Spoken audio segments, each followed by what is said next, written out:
Hunting dog of the House of Baskerville, Vicar van Baskerville. According to the hunting dog, who devoted himself to his father and family, he was falsely accused of being involved with the demon clan and sentenced to death by guillotine. There he decided that if he could suddenly live again, he would never again become a hunting dog chasing after his next prey. The sound of a baby's cry echoes throughout the large room. Of all the children in the room, only one did not cry. The red-eyed baby couldn't understand what was happening around him. There was noise all around. The body was heavy. Was this really hell? The child thought.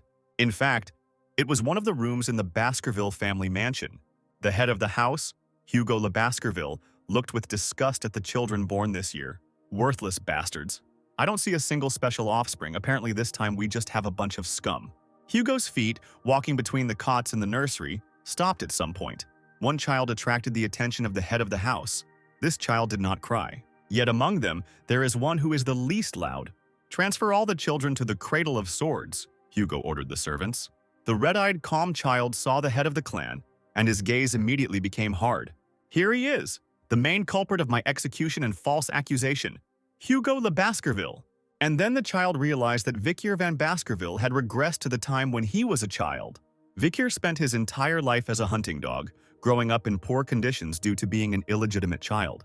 The hunting dog had to remain faithful to his duties, killing, spying, threats, and so on. He was the one who did all the dirty work, all to make the Baskerville family the best among the 7 families. The reason for Vicar's loyalty was simple. He needed recognition from his family and Hugo. 10 years after the gate to the demon world opened, the battle with the demons ended with humanity's victory. And for the dog who put his whole life on the line, the reward was the loss of his life. He was executed for one reason. The hunting dog knew too much. Do I have to live like this again? The child in the crib was indignant. I want to take revenge right now, but in the body of a newborn baby, I can't do anything. However, getting into the Cradle of Swords is a great opportunity to gain strength. This is what I need. What is the Cradle of Swords? It is a unique rite of passage for the Baskervilles. One of the tests for those born into the Baskerville family is that children are thrown into a labyrinth of swords, which they must pass through and reach the river Styx to explore their talent. The river Styx is a legendary river that turns a child's body into steel, but not all children are able to reach it. To reach the river Styx the fastest, you need to go straight through the barrier of the spiral wall of swords. And now it was time for the rite of the Cradle of Swords. Little Vicar crawled between the blades, his small body covered in blood from cuts. In his past life, Vicar was displaced by his relatives and was unable to obtain the effect.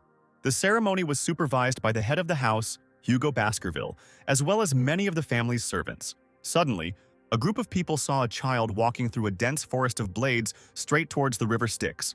The river water immediately turned red. I will have the blessing of the river as long as possible. The baby was completely submerged in the water. River water penetrating a wound changes everything, right down to the bones. Just think, just one good start can radically change the course of events. Vicar covered his mouth and nose with his palms. I need to hold on as long as I can. No matter how painful it is, I need to hold on. On the riverbank, observers began to worry and even panic that the child had been in the water for too long. Hugo watched this scene with joy and anticipation. He then asked the family's head butler, John Barrymore, how long the child had been in the water, to which he was told that about 7 minutes had already passed. 7 minutes? He could die, the patriarch said with a grin. Hugo looked into the water with excitement. My son, that's enough, you can get out already. Vicar heard the chief's voice, but he had no intention of giving up. The boy began to swallow water. I need to swallow as much as I can. However, he miscalculated his strength and had no air left at all. Vicar began to slowly lose consciousness, but he kept telling himself that he had to endure as much as possible. The child who fell into the river Styx has not yet surfaced. He sank deeper and deeper. Someone's strong hand grabbed the baby by the leg and pulled him out of the water. A satisfied Hugo held his son upside down. Look at him. It wasn't enough for you to just dive into the river Styx. You also decided to drink from it. Was it worth going that far? Has he even grown teeth yet? What's this one's name? The butler immediately replied, Mr. Van Baskerville. Vicar, I gave birth to such a greedy son. Hugo was very pleased. The child was still unconscious, but still not happy with the way he was being treated. Enjoy it as much as you can, Hugo. For now, I need to quietly sharpen my fangs, and one day the day will come when I can bite off my master's head. Then the Baskerville family will disappear from the pages of history through my efforts. through the hands of Vicar van Baskerville. By the hands of that very illegitimate son of Hugo le Baskerville, Vicar van Baskerville, who at the age of 8 had talent, for which the world could call him a genius, but in his family he was considered ordinary. At 20 he was called to kill, spy, and subjugate, and at 29 he reached his limit in the art of the sword, compared to his direct descendants. At 30, he opened the gates to the underworld, causing an invasion of demons, and at 35, he lived through an era of destruction, cutting down monsters left and right. At 39, a long war ended in victory for humanity. At 40, he was rewarded for his devotion as a hunting dog, and the reward was false accusations and execution by guillotine. The child finally came to after being in the water for a long time. He saw a familiar ceiling and realized that he was in a crib in a child's room. As he stretched his small body, he felt that he had done a good job of washing himself in the river Styx, which made Vicar very happy. The boy's thoughts were interrupted by the nanny's phrase, "Come on, madam. Why did you bring this to Mr. Vicar's cradle?" The child immediately noticed her, since in the family only a few women are called madam. So the woman also left the box in Vicar's crib and quickly left the room. Vicar was an illegitimate child, so no one should give him gifts. The boy looked at the box next to him. It finally opened and something stuck its head out. Newborn baby gift. 2 bloody mambas poked their fat bodies out of the box. Vicar immediately assessed the situation. The women of the Baskerville family wanted to rid their own children of competitors. 2 black snakes were approaching the child. Vicar reached out with both hands and grabbed a poisonous snake in each. He grabbed them by the neck, the place where the fangs could not reach him. The snakes began to resist. They tried to strangle the child's hands, but his body was already hardened by the river Styx. The boy increased the strength of his grip, and the bodies of the 2 bloody mambas tensed. The cradle was stained with blood and other fluids from the snakes. The next day, other employees came running to the nanny's scream. The Baskerville family were shocked to see a child sleeping soundly under the corpses of poisonous snakes. That same day, all the nannies who worked the night shift were tortured and then executed, but it was never possible to find out where these poisonous snakes came from. But only one man, a young hunting dog who could not speak, knew the truth. 8 years passed, and Vicar van Baskerville was 8 years old. And, as is the case with the Baskerville children, he attended various classes. "So, gentlemen, today we will study the levels of swordsman," the teacher announced. "Novice is a swordsman who does not know how to put mana into a sword. Expert knows how to deal mana but in small amounts, and those who can emit liquid aura from their swords are called graduates. And a person who can turn mana into a solid body and change its shape at will is called a master. Mr. Hugo, the patriarch of the Baskervilles, is this very master of the sword." The children were impressed. At this time, Vicar was thinking hard. Hugo was already a sword master at this time. I need to restore my previous strength before the coming-of-age ceremony. The mentor's gaze was fixed on Vicar. "You are thinking about something again, Mr. Vicar." During his 7-minute stay in the river Styx, he gained a strong body and brilliant mental abilities. His talents stand out from the rest. The head of the family would be very happy if he learned about Vicar's achievements, the teacher thought. In addition to the mentor, 3 identical children were also watching the thoughtful child. After class, the boy heard, "Hey you, half-trash," one of the 3 pushed Vicar. "I heard you're a half-breed and a bastard." "I heard you too. They say you lasted 7 whole minutes in the river Styx and managed to strangle 2 poisonous snakes while still in the cradle. In fact, these are the same 3 hounds, also known as the Trident of Hugo Baskerville, who doggedly pursued Vicar and stabbed him in the back after escaping from false accusations. Liar. Yes, liar. Liar." The 3 9-year-olds, Highbrow le Baskerville, Midbrow le Baskerville, and Lowbrow le Baskerville, shouted in unison. They continued, "I don't like you. Are you deaf? Are you deaf or something?" Watching them calmly, Vicar realized for himself that it was better to pull out the weeds by the roots in order to prevent a repeat of the past life.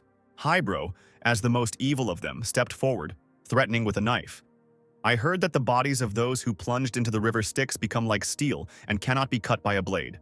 So you won't die even if I cut you up? Right?" "Right, huh?" Lubro, at the command of the elder, immediately approached Vikiru from behind and covered his nose and genitals with his hands. 7 minutes in the river. I'll eat my hand if he lasts 3. The 8-year-old child didn't even resist. Apparently these children are really very cruel. I'll play along with them a little. Highbrow and Midbrow watched the boy with a smirk for the first minute.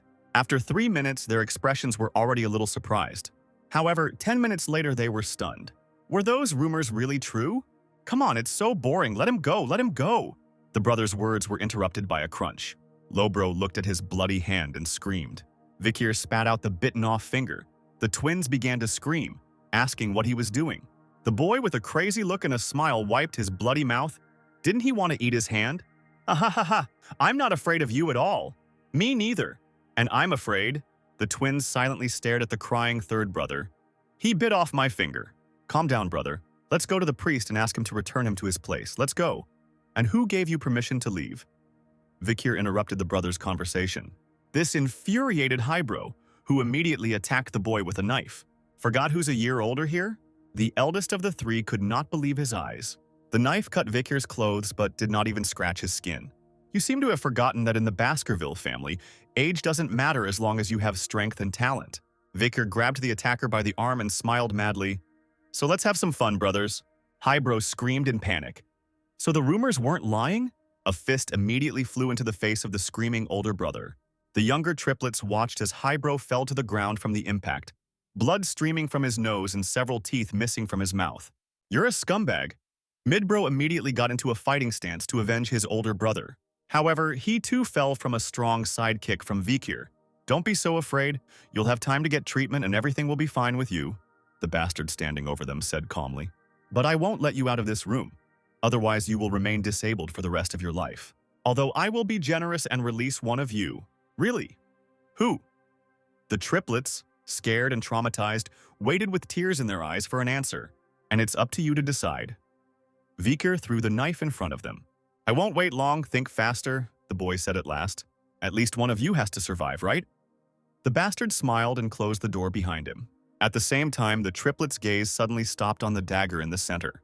Then they looked at each other. Vicar, on the other side of the door, listened to them sort things out among themselves and was glad that the Trident of Baskerville began to split from the inside.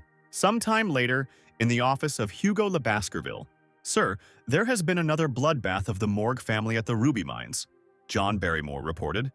They claimed the mines as their property. We will have the opportunity to discuss this in the near future. The Morgues will come to us themselves, the Patriarch answered.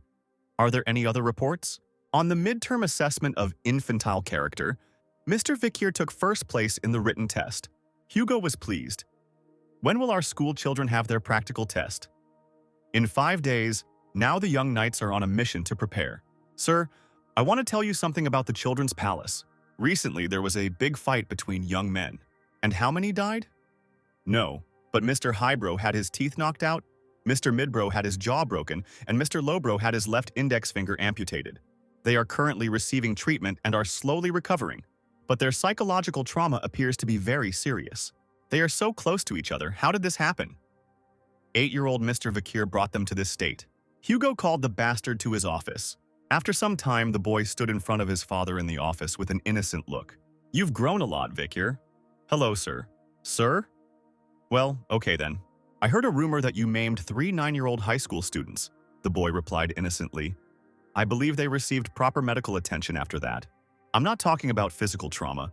I'm talking about mental trauma. After that day, they started eating separately from each other. They didn't really talk. All 3 of them passed the exam with flying colors. But the relationship between them completely deteriorated. Vicar listened silently to what the Patriarch was saying and smiled. Don't you think your behavior is inappropriate? Inappropriate? What did I do wrong? Didn't you sow the seed of discord between the brothers? The boy immediately stopped making an innocent face and answered seriously. I am much stronger than them. Do strong people make mistakes? Your brothers came to me before you and said that you were generously forgiven and that you were not tormented by any sense of guilt. Vicar smiled uncomprehendingly. Forgiven? In a memory from a past life, the last surviving daughter of the Baskerville family came to Hugo one day. After a long time, she became a nun and, eloquently speaking, said to Hugo, "You are forgiven." To which Hugo replied, "Forgiveness is just an excuse for weaklings who lack the strength for revenge," which is the phrase Vicar returned to his father. Hugo's eyes widened at these words. Only the strong will reign supreme. Weakness is a sin, and you have well understood the motto of the Baskerville family. The pleased Patriarch turned to the butler, Barrymore. Let him take any food from the storage. Don't be too greedy, take as much as you can carry, and can I have some chocolate too? Thank you, sir. Vicar walked with John Barrymore to the office door. Son, the boy stopped immediately. Good luck with your midterm assessment. Don't lose to your direct descendants, Hugo smiled. At these words, Vicir's eyes turned red, and he himself frowned deeply. Yes, Lord. This is the chocolate that the gourmet women of the Morgue family enjoy. Barrymore took Vicar to the food storage. Such a product was very difficult to obtain, the butler explained, but the boy interrupted him. I don't need a processed product. Give me cocoa beans and a stronger aroma. Barrymore and other staff members were surprised by the choice, but the boy was still brought a bag of red beans. Blood beans are a very aromatic variety. One such bean can produce 100 liters of chocolate, the worker said. Vicar tried one and made a face, and Barrymore, who was watching, thought that the boy must be very fond of chocolate since he was eating these bitter beans raw. Mr. Vicar, following Mr. Hugo's instructions to carry as much as he could, decided to eat as much chocolate as he could. How exceptional is he? Sir, should I process them and bring them to your room? No need, I'll take these myself. The butler noticed that he had strange preferences. Vikiru didn't need the chocolate for consumption. He'll be using the blood beans in a practical test in 5 days. Children in the Baskerville family are tested twice a year, midterm and final assessments, until they turn 15. And it was on one of these days that something unprecedented would happen in the Baskerville family, the boy anticipated. The Baskerville family is known throughout the world as the Berserker family, and their children are raised in an early upbringing. On walks, they must run up steep hills to develop physical strength, and they are not allowed to rest or go to bed before a set time. To adapt to the harsh environment, they have to sleep with the corpses of monsters or their offspring. After 8 years, the level of difficulty for young hunting dogs begins to be lethal, which is why the Baskerville family is called the Berserker family. And today is the day of the practical survival test. The mountain located on the outskirts of the territory is full of tyrannical monsters. The Red-Black Mountain is the place where all the young hunting dogs have gathered. The mentor Pavlov van Baskerville stood in front of the children and explained the essence of the practical test. To stay alive after a month of living in this place, hunting big and strong monsters, act, keeping these conditions in mind. If you manage to save your life, you get 10 points. If you remain uninjured, you get 30 points. If you let others down and survive, you get 50 points. If you survive a collision with a monster, you get 70 points. Fulfill all the above conditions and get 90 points. Take the badge from another and get additional points. Death equals 0. No one gets 100 points. I hope you remember Hugo's lesson that a swordsman dies when he becomes arrogant. It is not recommended to go beyond the forbidden zone. On the Red-Black Mountain, many places have not yet been explored, so we advise you to move within the area where the monsters have been removed. Throughout the exam, bodyguard mentors will secretly monitor you and count your points. Meanwhile, the children around Vicar were whispering, "Is this him? The one who lasted 7 minutes in the river Styx? I heard that already in the cradle he killed 2 poisonous snakes and even got the highest score on a written test." And Vicar was looking forward to his trip to the Red-Black Mountain, where he had already been. Only the 3 twins remained silent and tried not to look in the direction of the bastard that everyone was discussing. Pavlov van Baskerville took out a small bell.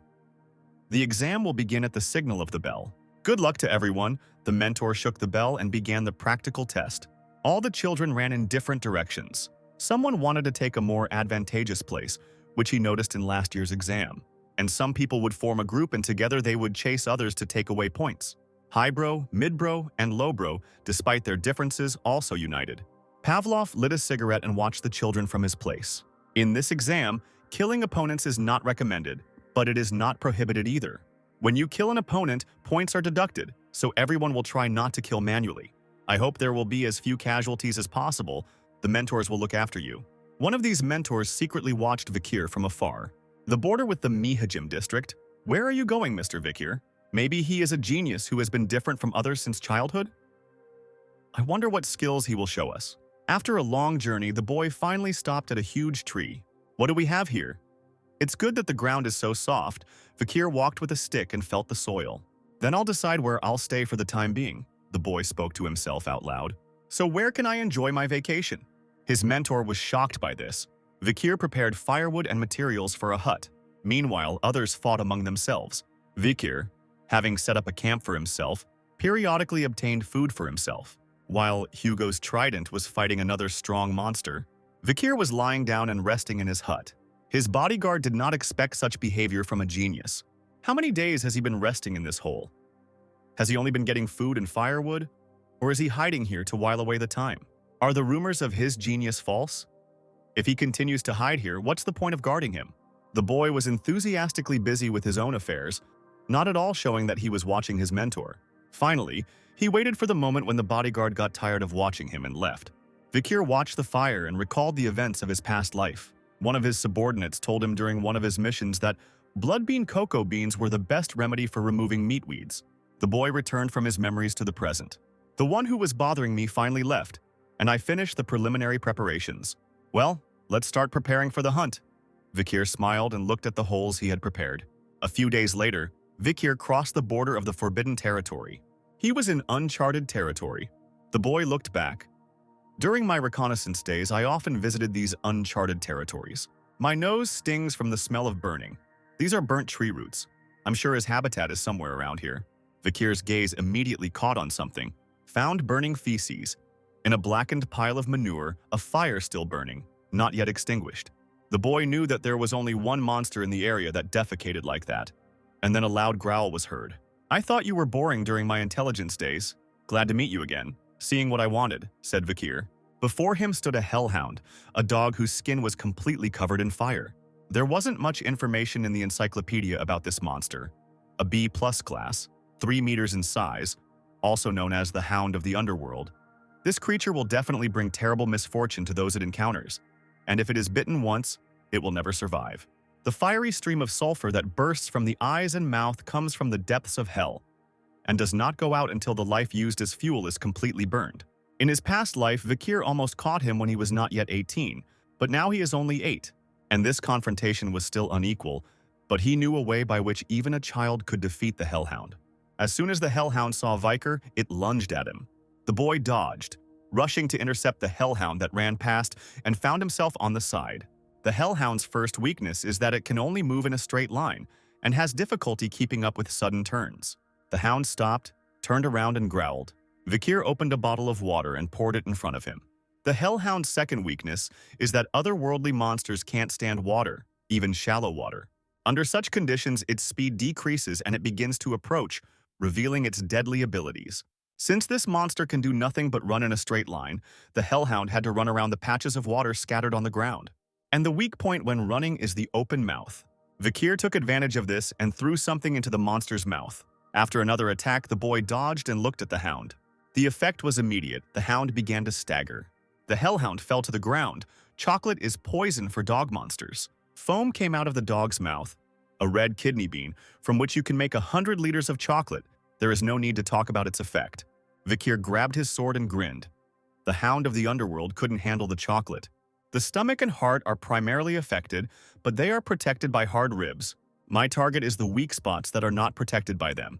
And these spots are the kidneys. The boy hit the Hellhound's body hard, but the cut still didn't seem deep, and black blood was flowing from it. The hound breathed its last and died. After killing a monster, energy called experience points, or karma, accumulates in the body, which soon leads to a strengthening of physical strength. Vicar has tested himself. Close combat is easier for me than before. At this rate, I will be able to catch up on everything before I reach adulthood. I wonder what Hugo's expression will be like when he finds out that 8-year-old me was able to kill a B+ level monster. I will definitely take first place in the practical test. I couldn't even dream of this in my past life. It gives such power that no one in this world even knows about. Vicar debated whether he should take the monster's head with him. But then something caught his attention. A loud growl came from behind him. Did they come to the cries of this dog? Do you want to avenge your comrade? 4 more Hellhounds came and surrounded Vicar. Vicar cut off the head of the dead Hellhound. I wasn't going to stop at just one creature. Come on, dogs, I still have a lot of beans. The ferocious Hellhounds suddenly tucked their tails between their legs and began to retreat. Vicar was a little surprised. Were they afraid of dying at the hands of an 8-year-old? Hellhounds by nature will not let their prey go, even at the threshold of death. But the boy finally realized what it was. A loud growl came from behind him. The owner of this growl scared all the Hellhounds. 3 heads, 6 eyes glowing in the darkness, Cerberus. A monster of danger level A+. Vicar couldn't understand why the monster living on the 7th ridge had descended to the 1st. Then he looked closer and saw many bleeding wounds on Cerberus's body. If you look closely, there are arrowhead marks and wounds all over his body. Could it be that someone was trying to catch him? The boy remembered that on the other side of the mountain there lived a wild tribe. And if Cerberus had escaped from them here, then this was his chance. In front of Vicar stood a seriously wounded A+ level monster that he had to finish off at all costs. Vicar usually hid his powers from the other Baskervilles. His swordsmanship had reached the advanced level of expert. He even mastered the 3 arts of the Baskerville family, reaching a level that others would only achieve in adulthood.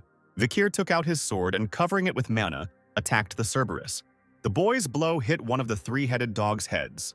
However, the other head, defending itself, immediately attacked the child. He successfully fought her off as well. Vicar believed in his abilities. He could handle the wounded Cerberus. After all, in his past life, after the experience of fighting monsters, his skills had reached such a level of mastery that there were no frills when killing an enemy. In addition, his body is strengthened by the waters of the river Styx. Vicar's weapon is strong enough to injure a Cerberus. But he was wrong. With one attack from Cerberus, the sword was destroyed. A moment's inattention resulted in damage from the Cerberus's claws. The boy was thrown far away by the blow. He hit his back hard against a tree. Due to internal injuries, blood began to pour from his mouth. His consciousness switched off. Vicar fell to the ground, leaning against a tree. Not even a minute passed before he immediately woke up. The boy couldn't believe that he had lost consciousness after being hit by Cerberus. The child felt pain in his left hand. He was afraid that the monster's attack had cut off his hand. Vicar looked at his hand. It was in place, but there were jagged wounds from claws on his shoulder. Even though Cerberus was wounded, the damage from his blow should have been much greater. The boy was saved by the effect of the river Styx. While Vicar was examining himself, the 3-headed dog did not hesitate and pounced on the child. The boy managed to dodge. He understood that he would not withstand a second blow from Cerberus. It's a tough case, but an experienced hunter can find a way out of even such a situation, Vicar reasoned. And the best choice now would be escape. Vicar ran away from the monster with all his might. If it weren't for the wounds on his sides, Cerberus would have caught the boy and torn him to pieces long ago. Vicar headed towards the fence, beyond which there was a safe zone. The boy jumped over the fence, remembering what he had prepared earlier in the camp. He understood that if he was caught, he would die immediately. The fence didn't even stop the 3-headed dog. He broke through it with his head and rushed after the child. Where? It was definitely somewhere here. Found it.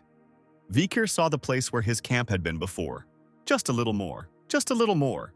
The boy urged himself on. Cerberus's breath could already be felt on the child's back. Here it is now. Vicar makes a dash, and he does a backflip, jumping over something. At the moment of the buckle, Vicar's face and the monster's mouth were a couple of centimeters apart. Cerberus, without looking at his feet, continued to run forward, and then he fell into a trap. The ground collapsed from under his feet. Vicar, having broken away from the monster, fell to the ground. After a long run, the boy tried to catch his breath. The roar of the Cerberus was heard. The trap was a pit with a large number of spears that dug into the monster's body. The Cradle of Blades is a trap that Vicar set up to combat a pack of Hellhounds. Cerberus is also a hound-type monster, and the blood bean extract in his throat will be poison for him too. Green foam was coming out of the mouths of the left and right heads of Cerberus, but the middle one was still fine. Vicar stood up, dusted himself off, and took the prepared wooden spear. He threw the spear at the monster with all his might. The wooden spear thrown by the hunter flew through the air and hit Cerberus's body. Cerberus bared his teeth at Vicar and screamed. The boy stood still and began to count. 1, 2, 3, 4. Cerberus, limping and staggering, walked towards the child. 5, 6. The monster approached the standing Vicaru. 7. There was no more than half a meter between them. The Cerberus stopped. He was trembling. He breathed his last and foam came out of his mouth. Vicar exhaled as he watched the dying Cerberus. Exactly 7 steps, the rumors turned out to be true. The wooden spear the boy threw was a little different from the other spears. They say that after being bitten by a bloody mamba, you can't walk even 7 steps. Vicar hid some poison back in his childhood. The boy felt the energy of Cerberus and realized that all 3 heads were dead. Cerberus is a monster accustomed to guarding its territory. This means that his guarded dungeon must be somewhere nearby. The dungeon is an unknown space with a sea of treasures, occasionally inhabited by powerful monsters. Once the guard disappeared, the dungeon was empty. Vicar smeared himself with Cerberus feces to avoid fighting the monsters. The boy returned to the restricted area. He followed the tracks and remnants of the 3-headed dog's saliva, and finally he found it. In front of him was the entrance to the cave. Vicar remembered it. He had been here in a past life but found it 10 years later, and there was nothing left inside. However, there was no one in the dungeon yet. The cave was very deep and dark. The boy smiled. He was in anticipation. In anticipation of what treasures await him in the dungeon. Vicar saw red inclusions in the walls of the cave. These were ruby veins that are associated with the Redall Mountain. After some time, a bright light appeared. The boy's eyes were blinded by the interior of the dungeon. There was a fairly spacious stone room, and in the middle of it, on a stand, was a huge ruby stone emitting a red light. The light was due to mana flowing into the rubies. Something on the floor caught Vicar's attention. There was an old skeleton lying there with sheets of paper. There are blade wounds and dried bloodstains all over the body. The boy examined the skeleton and then picked up the written sheets. The style used on them was the style of the Baskerville family. It was the diary of a certain Cain. I left this note in the hope that future generations will not repeat my mistake. This stone cave is an ancient dungeon mentioned in the family legend. My younger brother Abel and I discovered this place by accident. Having killed countless monsters, we reached the cave and found the last task here, because of which we were stuck here for 3 years. Vicar, reading the diary, realized that the final test must be somewhere nearby. But then I saw the sign on the stand. When you enter, it's 1. When you're inside, it's 2. When you leave, it's 1. And I continued reading Cain's notes. My brother and I thought about this frightening phrase for a long time and came to an answer. When we, twin brothers, were in our mother's womb, we were one whole. But when we were born, we were divided into 2. So in order to get what we wanted and get out of the dungeon, we had to become one again. This meant that only one of us could leave the dungeon with the treasure. Thus, the first blood flowed. After an intense battle, I killed my own brother. And then he was left alone in the cave, but nothing changed. We definitely went from 2 to 1, so why couldn't I get the treasure? After some regrets, I decided to leave this place. Leave this dungeon immediately. You will gain nothing from the Devil's Cave, which exists only to mock people. Vicar, having finished reading, threw down the diary and began to reason. The task is exactly the same, despite the fact that he came alone and did not have a twin, which means Cain and Abel misunderstood the text. When you enter, it's 1. When you're inside, it's 2. When you leave, it's 1. What could that mean? The boy's gaze suddenly stopped on the skeleton. Vicar carefully looked at Abel's corpse. This corpse provided the answer to the dungeon's riddle. Cain and Abel were unlucky because they came together. The child began to reason out loud. A dark corridor and a shining stone. The answer to the riddle lies in the dungeon itself. I am alone when I walk through the dark passage, but as soon as I approach the glowing stone, a shadow follows me, and there are 2 of me. And the light will go out when I break the light source, then the final test will open. The answer was a shadow. Vicar struck the huge glowing ruby. The stone shattered into small pieces. Then these little fragments flew up. Their glow revealed something right in front of the boy. This is the reason for the death of the brothers. In front of Vicar there was a stand with inscriptions into which a black sword was to be stuck. Is this a relic of the Devil's Cave? The inscription read, "Only those with Baskerville blood will be able to possess Beelzebub." Beelzebub? So that's where he came from? Vicar remembered seeing an illustration of the Lord of the Flies, Beelzebub, as a huge 3-eyed black fly before his rebirth. An unprecedented great monster that invaded the continent in old legends, one of the devil constellations or the 7 tribulations. To stop them, the heads of the 7 families went against each of the devil constellations. The demon that the first patriarch of the Baskerville family fought against was the same Beelzebub. The remains of the demon are kept on the lands of Baskerville, and Beelzebub's demonic energy, according to legends, attracts monsters. But now this is already a legend that no one believes in. However, the story is true, and the sword was later taken by the demon clan, Vicar recalled, leading to countless deaths on the battlefield. But in this life, this will not happen, because the sword now belongs to me. The boy took hold of the sword's hilt and began to pull it out. The sword transformed into a black thing with a lot of appendages. With their help, it began to penetrate into Vicar's right palm, becoming a part of it. There were practically no marks left on the palm, only a few black threads. Suddenly, the child felt a change in his hand. A black blade appeared from the outside of the palm. A blade created from the corpse of a member of the Devil constellation. Vicar was delighted and looked forward to how strong he would become in this life. The boy looked around and realized that there was nothing else in the dungeon. He hid the blade under his skin, which meant it was time to return. As soon as he took a step, his head began to spin, and he felt very weak. It took Vicar a moment to realize that the feeling was hunger. Beelzebub in his hand demanded food. The boy left the cave with a pain in his stomach. Hunger made my stomach turn, and my sense of smell intensified. He felt something delicious. Beelzebub, stretching out his small proboscis, pulled his hand towards the smell. There lay the body of a previously killed hound. The proboscis stretched out strongly, stuck straight into the corpse, and began to absorb blood. Vicar felt himself coming back to normal. The boy wondered if it was because of Beelzebub that the vegetation in the mountains had dried up, and how much longer he would have to feed the demon to cure his overeating mania. His thoughts were interrupted by Beelzebub's joyful cry after he had swallowed the hound. It is said that this demon had the ability to absorb the skills of an opponent and appropriate them for himself. Because his absorption ability tends to be infinite, countless people have lost their powers and become helpless. However, due to the possibility of receiving harm, the number of skills that can be acquired for Vicar is limited to 3. The ability to absorb skills pleasantly surprised the boy. The demon blade immediately absorbed the Hellhound's bleeding skill, which prevented the enemy from stopping bleeding. Beelzebub did not calm down and began to absorb Cerberus's body. The boy exhaled and said, "You can't swallow him all up. If it is too damaged, I will not be able to explain it during the inspection." But the demon did not stop. Vicar hit him. "Enough!" It turned out that Beelzebub had already managed to absorb 3 skills: Cerberus's burn A+, Hellhound's bleeding B+, and rapid regeneration F. Rapid regeneration was a skill of the rat that Cerberus strangled with his own carcass. The burn skill is a big win, Vicar rejoiced, because one of the most terrible types of pain for a person is burning. At this point, the boy decided to end his practical exam. The young hounds who had completed the examination returned to the Baskerville house and the assessment of their achievements began, according to which participants received swords, shields, or pendants made from parts of captured monsters as a reward. One of the monsters caught by the young hounds terrified all the Baskervilles present. The patriarch immediately found out about this. Who caught him? Mr. Vicar van Baskerville. He accidentally wandered into the forbidden territory during the practical exam, the butler said. Even the guardian knights avoid meeting Cerberus, mentioned that the monster was initially wounded. In addition to this, Vicar used poison on wooden spears. What kind of poison and how did he get it? I was going to ask about it personally, but the young master returned to his chambers saying that he was very tired. So young, and already cunning, information is power, and power is valuable. Hugo smiled. I was surprised, shared John Barrymore.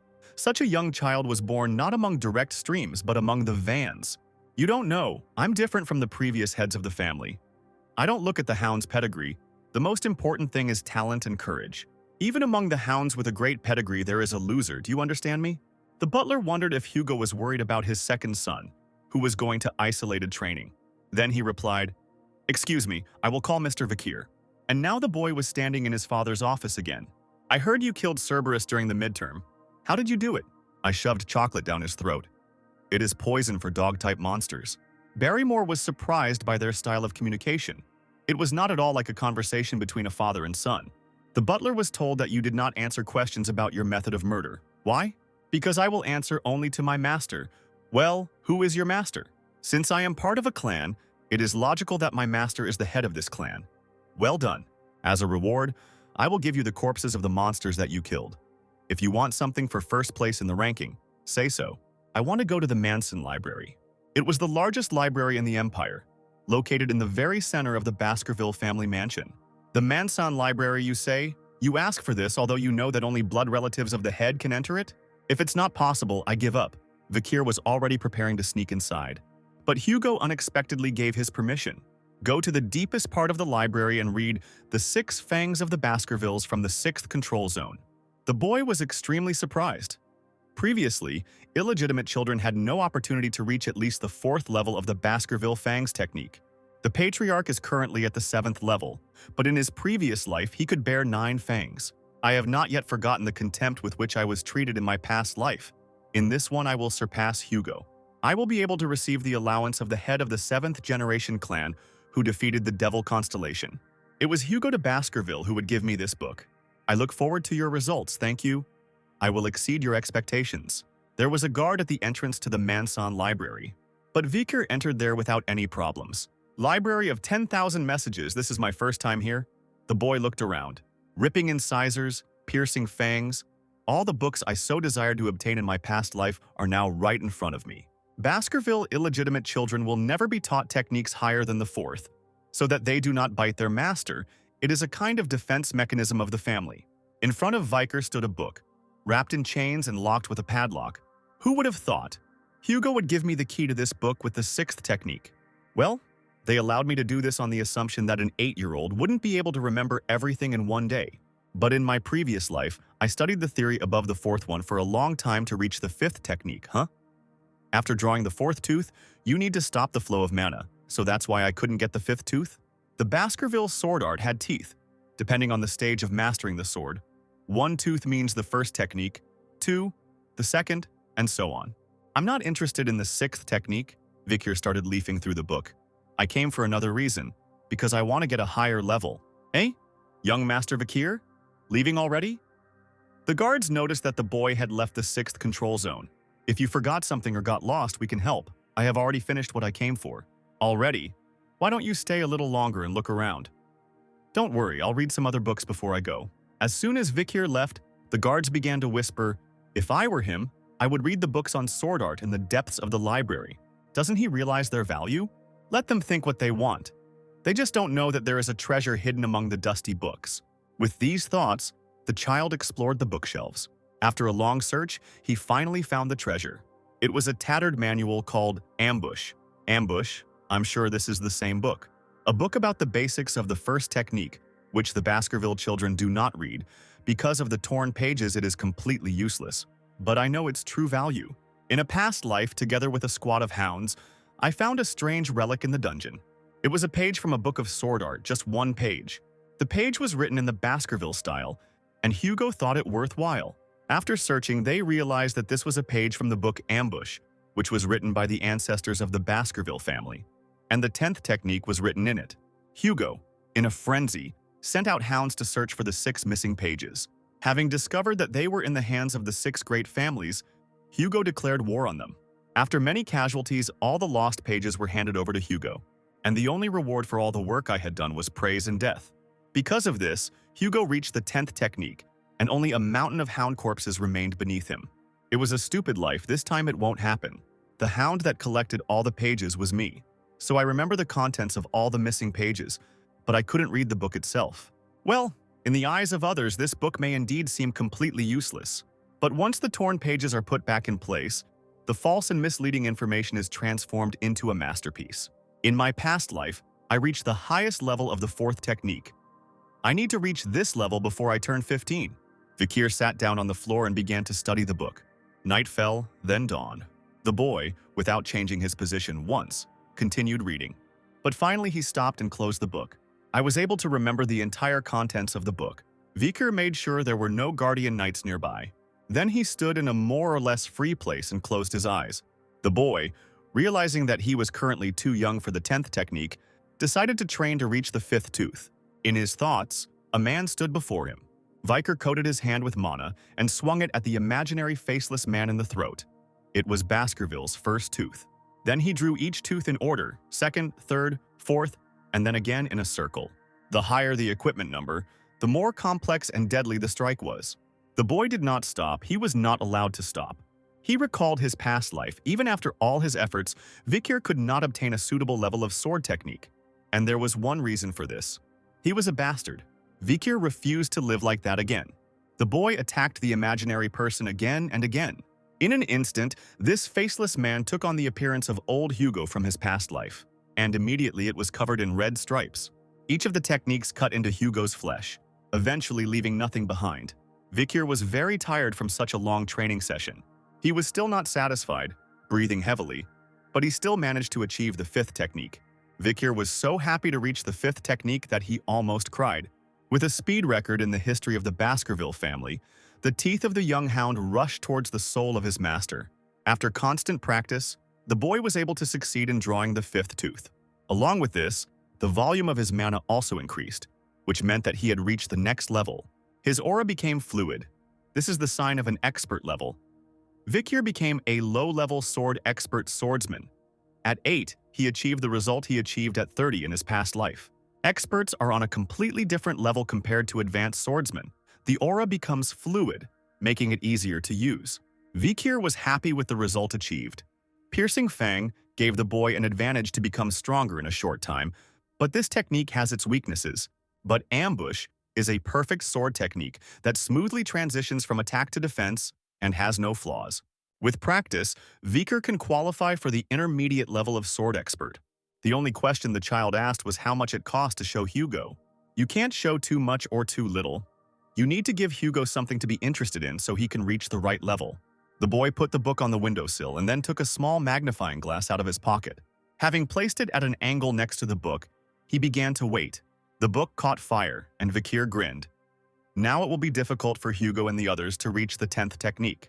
The Knight's Guardians came to the smell of burning young master. Sorry, I accidentally left the magnifying glass next to the book and set it on fire.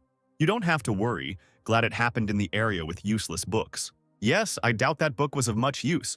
Aren't you busy with the Morgue clan and the ruby mines right now? So let's keep what happened a secret. If that's what you want, we won't say anything. You must be busy. Sorry to bother you. Goodbye. Young Master Vicar is so polite. Yes, he deserves respect. After some time, Vicar was again walking down the corridor towards his father's office. So, you had an epiphany? Something like that. Tell me what you felt in the library. Something warm and spicy, but at the same time soft and gooey. Barrymore and Hugo were surprised. It was an aura, a sign that you had officially entered the world of swordsmen. Even geniuses must train without rest for up to 15 years to reach the lowest level of advanced swordsman. Can you demonstrate? Hugo doubted. Sometime later, in the Baskerville family arena, a large crowd of people gathered in the spectator seats. In the center of the arena stood Vicar with a sword. Sir, how do you plan to test the young master's skills? I'm going to unleash a monster on him. Yes, I have prepared someone hungry and daring. They raised the gates and brought out a huge monster in chains. It was an orc, threat level C. The audience was indignant. An 8-year-old couldn't handle an orc. To cope, you need to be at least 15 years old. The patriarch gave the signal to begin the battle. The chains and shackles were removed. The orc became furious, his eyes burning. He screamed loudly, and the man accompanying the ferocious monster ran away in an instant. The monster rushed forward straight at the boy. Vicar got into a fighting stance and prepared to meet the orc in combat. The orc's blow did not reach the boy. The monster's hand was cut off with lightning speed. The audience was shocked by what was happening. The monster also did not expect such an outcome. But the 8-year-old did not stop and struck again. This time the ogre's leg was cut off. The huge monster fell to the side with a loud thud. He didn't understand how the boy managed to cut off his arm and leg. This happened because the orc's fast regeneration skill was not activated. A C-class monster cannot stop the bleeding caused by a B-class Hellhound skill. The young hounds in the stands tried to understand how an 8-year-old could defeat an orc without mana. Hugo continued to watch Vicar closely. The boy knew that his father was trying to find out what he had learned in the library. So, how can I show you what you so desire? Barrymore and Hugo were unable to verify what was happening. Vicar released the blade of aura. A blood-red aura completely covered the boy's sword. The sword was immediately aimed at the crippled orc. The audience saw only one sharp jerk from Vicar, and the monster was defeated. But everyone, even the patriarch, was impressed. This is the aura of a beginner-level sword expert, the butler noticed. Congratulations, sir. We have a rare genius on our hands. There will never be such a genius in any other family. Stop it, manager. This orc is strange. He couldn't stop the bleeding, although orcs have the ability to regenerate. He was able to win only because the orc was greatly weakened. Wait, father, Vicar said. As if he had heard his father's conversation, the boy asked, Do you have anyone stronger than the orc? Some of the spectators laughed at his words. Others were indignant and afraid. However, Vicar wanted to show the full extent of his powers. After all, if he is lucky and his abilities are recognized, the boy will have a chance to get away from Hugo. Apparently, the orcs are not up to my son's level, the patriarch smiled. Manager, we do have creatures captured for an experiment in subjugating barbarians, don't we? Yes. But there is only one thing left. He has not been fed for a long time, and he has become extremely aggressive. The audience was amazed by the sight of a huge and ferocious monster. It was a troll, chained hand and foot. Vicar looked very small against his background. The monster stared at the boy, and the boy stared at him. Father, can I begin? I don't care, go ahead. The chains that held the troll were immediately thrown off, and the rivals rushed to meet each other. The monster decided to strike first. He swung his huge hand and hit with all his might the place where Vicar should have been. The 8-year-old managed to dodge the blow and jump behind the monster's back. It was a good moment to attack the slow monster, but the child did not take advantage of it. The troll, noticing that there was nothing at hand, turned around in search of an enemy. The young hounds watching the action could not understand why Vicar did not take advantage of this excellent opportunity to attack. However, Hugo thought it was a good decision. After all, trolls have excellent regenerative abilities. so non-fatal wounds would be a waste of energy for the boy. The troll continued to attack Vicar, pounding the ground with his fists and stomping his feet. But the boy calmly dodged the monster's attacks. The audience looked on in amazement. Could he really be trying to exhaust the troll? An 8-year-old is capable of such a thing, it's incredible. Vicar carefully calculated his future actions. If I reveal my powers, I can easily kill this slow troll, but then there will be problems. You need to do this as naturally as possible. Use the troll's strength against him. The troll threw himself at the boy with his entire body, while Vicar used the momentum to his advantage, and the child's sharp blade cut right through the monster's shoulder. The wound was extremely deep. Even the monster's regeneration could not save it, but it was still alive.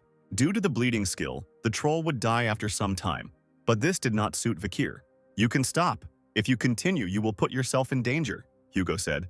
I'm almost done. Wait a little and you'll understand something.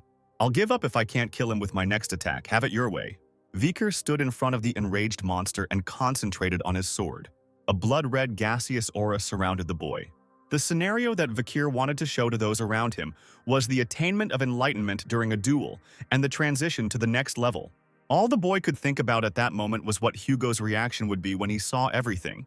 The monster was already approaching, as the aura around the boy took the form of 3 huge sharp fangs sticking out of the ground. These fangs sank into the troll's neck, preventing the monster from moving. The next moment, Vicar delivered the fatal blow, decapitating his opponent. All the spectators could not believe what they saw. What happened was wrong. In the Baskerville family, the Ironblood family, a person's life can be schematized and organized like a formula. They fill the sword with mana and emit an aura after at least 15 years of age, at which age hounds usually reach level 1. But now, for the first time in the history of the Baskerville family, a young man has been born who has managed to reach the 2nd level, which his brothers will reach only at 18. Vicar van Baskerville had just shown that he was a genius from a family of geniuses. This innocently smiling 8-year-old boy alarmed the entire Baskerville family. But Hugo was most concerned about the power of his illegitimate son. A week later, in the dining room of the Baskerville mansion, the young hounds were once again trying to eat today's rations. It was a stew with an incomprehensible composition and taste. No matter how much I eat this soup, I just can't get used to it, Vicar grimaced as he ate. Then the boy looked around and noticed that everyone was avoiding his gaze. This behavior was quite understandable after Vicar's demonstration. The boy couldn't help but remember Hugo's stunned face with joy. Currently, Vicar is officially the 2nd Fang of the Baskervilles, a mid-level sword expert. However, his actual level is the 5th Fang of the Baskervilles, advanced level graduate. Now that he had the C+ super fast regeneration skill of the absorbed troll, the boy was stronger than an ordinary graduate. 3 boys appeared behind Vicar, who was thoughtfully eating his soup. It was the trio of twins, lowbro, midbro, and highbro, with awkward expressions on their faces. Vicar became angry, expecting more attacks from them. Wasn't last time enough for you? No, absolutely not. We just wanted to say that you're really cool for being able to defeat Cerberus and a troll. This behavior of the older brothers discouraged Vicar. Are they really trying to deceive me? I have a bad feeling about this. Maybe I should hit them, the 8-year-old thought angrily. Mr. Vicar, a more stern male voice came from behind the boy. The boy looked up. The trio was gone, but Manager Barrymore was standing next to him. The old butler adjusted his glasses and looked into the eyes of the boy who was still sitting over his plate of food, which he was being prevented from eating. Mr. Hugo is waiting for you in his office. Meanwhile, a carriage pulled up to the Baskerville mansion. This carriage was decorated with family flags, which depicted 2 magical staffs above blood-red rubies. Here we are in Hugo's office, long time no see. You haven't changed a bit, Mr. Hugo. On the sofa opposite the Baskerville patriarch sat a middle-aged man, the deputy head of the Morgue family, Adolphe Morgue. I hope the annual event goes off without incident. Everything has been fine so far, hasn't it? Wasn't there one seriously injured on each side last year? If a simple scratch is a serious injury for you, then the young men of the Morgue clan are skilled malingerers. Our family is very noble and has a sense of dignity. The situation between them has become tense. The Devil's clan is the Morgue clan. The Ironblood Sword is the Baskerville clan. Initially, the relations between these clans were not bad. However, the previous emperor once told them, sword and magic are 2 components that complement each other. After these words, the Baskerville clan and the Morgue clan began to organize joint training. Young men from 8 to 15 years old took part in them. Training was held annually in a very friendly atmosphere. But a problem arose. On the border of the clan's territories there was a ruby mine. from which a conflict began, which flowed into mass bloodshed, which caused discord between the heads. However, by order of the Emperor, joint training had to continue, so it was not the head of the morgue who visited the Baskervilles, but his younger brother. I heard that a supernova has appeared among the Baskervilles. This event is a great happiness for the entire empire. I'm flattered, but it's not worth it. We can say that we have two happy events. A similar genius also appeared in the morgue family. Adolf looked at the door and said, "It's Camus. Come in and say hello." The door was opened by an 8-year-old girl with fiery red hair. She walked in and sat down next to Adolf. Hugo watched her with a frown. "This is my sister Lesfane's daughter. Her name is Camus. Baby, say hello to the boss." The girl was silent. Then she suddenly said, "Are you the thief who robbed our ruby mine? Give them back to us." The girl extended her hand. Hugo, who had been silent for a long time, asked in a cold voice, "Did you steal? Hey you, what kind of rudeness is this? You said it yourself, uncle, that the unfortunate bearded man robbed our mines. When did I say that?" "Before getting out of the carriage." "The poor bearded man robbed." A cold voice came from Hugo. "There seems to have been a misunderstanding. What can a one-day-old puppy know? I don't have to explain what problems with education are in the morgue family. Give me back my rubies. We have so few of them that I don't have enough for my research." The girl continued to press. "Enough." The aura began to cover the body of the angry Hugo. "It seems that in your family they don't teach manners at all. Why are you doing this to a child?" Adolf tried to stop the head of Baskerville. "Are you, a swordsman of the Empire, really going to threaten an 8-year-old child?" And then suddenly a cheerful and innocent voice was heard. "You can't envy someone else's property. Or are you not taught that either?" "The owner, Mr. Vicar, has arrived," Barrymore announced, entering with the boy. Adolf noticed it. "Is this the same star of the Baskervilles?" While the representative of the morgue family was distracted, the girl who was sitting next to him was already standing next to Vicar. "Hey you, what did you just say?" The boy looked closely at the rude girl and remembered from his past life who she was. It was Camus Morgue, who in later years was called the Heavenly Empress. She was a genius among geniuses. In her best years, she dealt with demons and barbarians of the Red-Black Mountain. She conquered social circles with her beauty, and even subjugated members of the imperial family, for which she was nicknamed the embodiment of power. However, these are all stories from the distant future. Now she is just an 8-year-old child. Why should the ruby mines belong to you? They are ours. Well done. You came all this way just to throw a tantrum. The elders turned their attention to the children's interesting conversation. Hysteria? Camus was ready to give in to her emotions, but she quickly returned to her logical self. In that case, for the sake of a stupid creature, I will explain why the ruby mines belong to the Morgue family. The girl created a 3-dimensional map using magic. Of all those present, only Adolf was impressed. I'll explain it so that even a simpleton like you can understand it, the girl began. Vicar became a little sad. He expected a fight. First, here is the border between the Morgue and Baskerville clans. Good quality rubies are mined in a mine that is in the common area. The problem is that the entrance to this mine is located on the territory of the Morgue family estate, and the underground vein is located under the Baskerville family estate. The structure of your estate does not allow you to mine rubies on your own, so the Morgue family mine. Yet you insist on invading and interfering with our ruby mining, and even refuse our offer of rent for the estate. Rubies are often used as a magical ingredient, which means there's no point in you Baskervilles getting them. What is this estate rental? You are probably annoyed that there are no fools in the Baskerville family who would open the doors of their estate for a pittance. What? You said the Baskervilles aren't interested in rubies. That's right, we're only interested in territory, so don't go beyond that. The girl frowned. You will regret this. I will inform you who owns the mines. This is your territory and this is mine. Camus clearly showed with her hand how it crossed the boundaries of territories like a mine. So who does this hand belong to? Vicar smiled. You ask who owns the hand that is freezing on my territory? The boy grabbed the girl by the hand. It makes sense that he smiled innocently at me. That smile almost melted the young girl's heart. Wait, what are you doing? Why do I belong to you? This is ridiculous. When did I say you belong to me? Vicar quickly pulled his dagger from his belt. I said your hand belongs to me. It was a shocking sight that made everyone sweat.